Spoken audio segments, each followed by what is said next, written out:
Worrying is quite normal. The future is unknown, and life offers a daily infinite variety of reasons to feel nervous. But constantly worrying about everything without stopping for a second is a bit less normal and has a name. It's called anxiety disorder. There are many types of it, and more than 300 million people worldwide suffer from it. So here's everything you need to know about anxiety. Let me explain. Anxiety is a complex combination of emotions that include fear, apprehension, and worry, and is often accompanied by physical sensations of muscle tension and alertness, i.e., physiological and psychological responses that prepare the body to react to an impending threat. Anxiety is an emotional response similar to fear, which sometimes overlaps with it. But while fear is a reaction to a real and immediate danger, such as aggression, and disappears once the threat has ceased, anxiety is an emotional response of preparation for perceived future threat, i.e., a negative event, real or imaginary, that we fear may happen in future. To summarize this concept, we could define anxiety as the emotion that anticipates danger, and fear as the emotion that accompanies it. Anxiety's function in human evolution has been to prepare the body and mind for future dangers, like predator attacks, leading to cautious behaviors such as sleeping on trees or avoiding crocodile-infested riverbanks. However, in today's world where threats are less concrete, anxiety's usefulness has shifted towards performative and social aspects of our existence. In modern life, in fact, some anxiety can be useful as it enables us, for instance, to be prepared for activities that demand dedication and focus, like taking exams or performing a complicated surgical operation. But there are cases where anxiety, instead of being helpful to our survival, can significantly worsen the quality of our life. In some individuals, stress and serious concern caused by anxiety can also appear for trivial reasons or even without triggering factors, sometimes reaching unsustainable levels. In those cases, it is appropriate to talk about anxiety disorder. The DSM-5, the official manual for diagnosing mental disorders, lists 7 forms in which excessive anxiety can become a pathology. Let's take a look at them. We'll start with generalized anxiety disorder. Those who suffer from this disorder experience daily strong feelings of anxiety and worry about almost anything: work responsibilities, economic issues, the possibility that some tragedy may happen to one's family, or even for normal things of our daily life, like household chores. Those fears are often excessive compared to the possibility that the events feared could actually happen, and they are characterized by intrusiveness, meaning that they are uncontrollable, constant, and are triggered by no apparent reason and interfere with attention, creating difficulty in our daily life.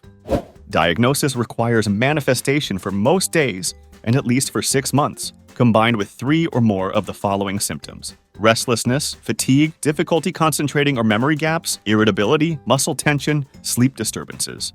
Now let's discuss panic disorder or panic attacks. Panic disorder is an anxiety disorder characterized by frequent regular panic attacks that occur consistently. A panic attack is a bout of acute anxiety characterized by a sudden and intense fear in the absence of real danger, accompanied by physical symptoms like tachycardia, sweating, tremors, suffocation feeling, chest pain, dizziness, and fear of going crazy or dying.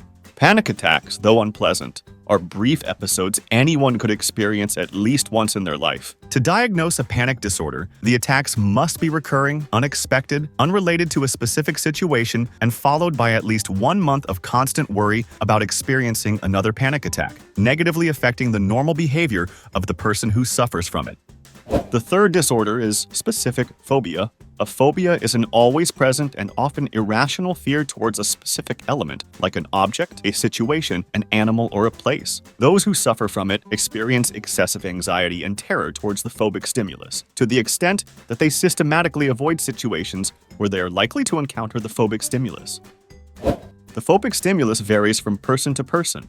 Many phobias are common, such as fear of heights, dangerous animals, tight spaces, while some people may develop specific phobias for unusual stimuli, such as certain foods, colors, or sounds, creating shame in these individuals.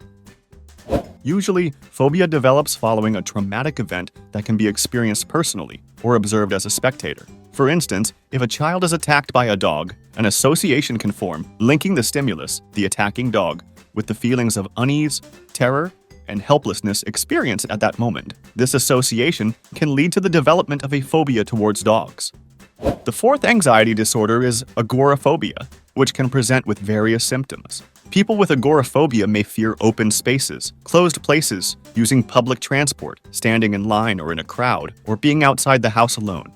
The agoraphobic individual is terrified of these situations and avoids them, or can only tolerate them in the presence of a companion. This disorder is often associated with other anxiety-related problems, and in most cases occurs in people who suffer from panic attacks and post-traumatic stress disorder.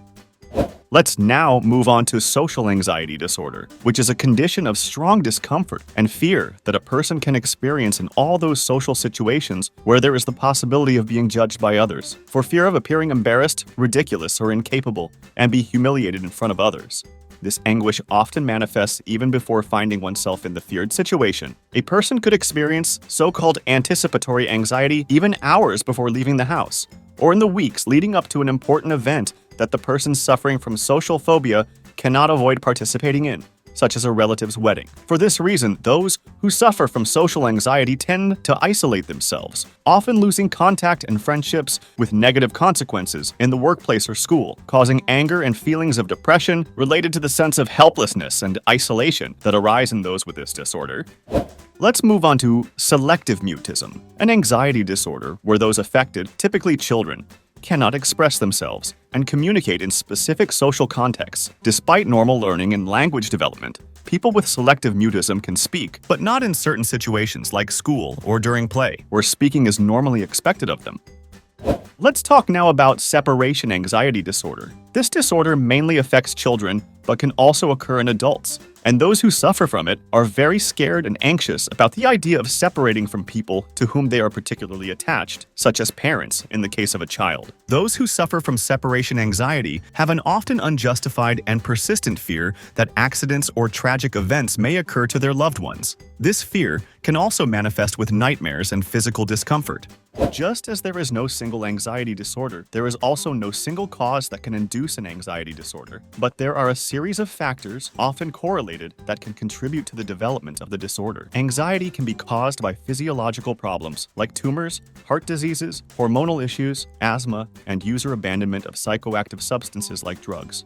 Additionally, anxiety is often familiar, meaning it can be inherited or caused by living in close contact with anxious individuals. Furthermore, traumatic events in the present or past, like the breakup of a significant emotional relationship, mourning, or exposure to a life-threatening disaster where one's own life or someone else's life was at risk, and prolonged stressful situations resulting from particularly risky or stressful occupations are commonly identified as causes of anxiety disorders.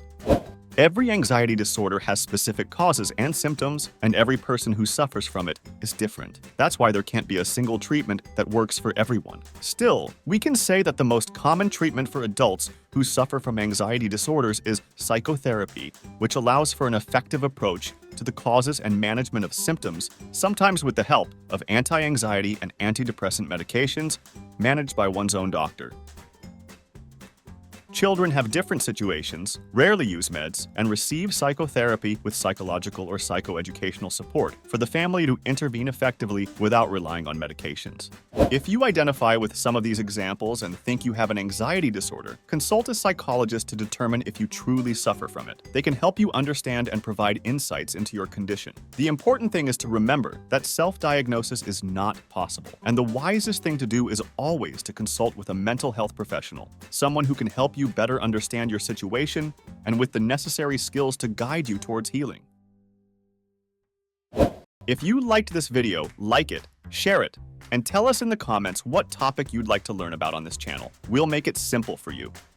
And if you want to help us make more and more videos more frequently, you can do like our followers on Patreon and visit patreon.com/MakeItSimpleVideo and help us with a donation. In exchange, you will always receive a reward, and your name will appear in the final credits of our videos. Thank you all, and may the iguana be with you.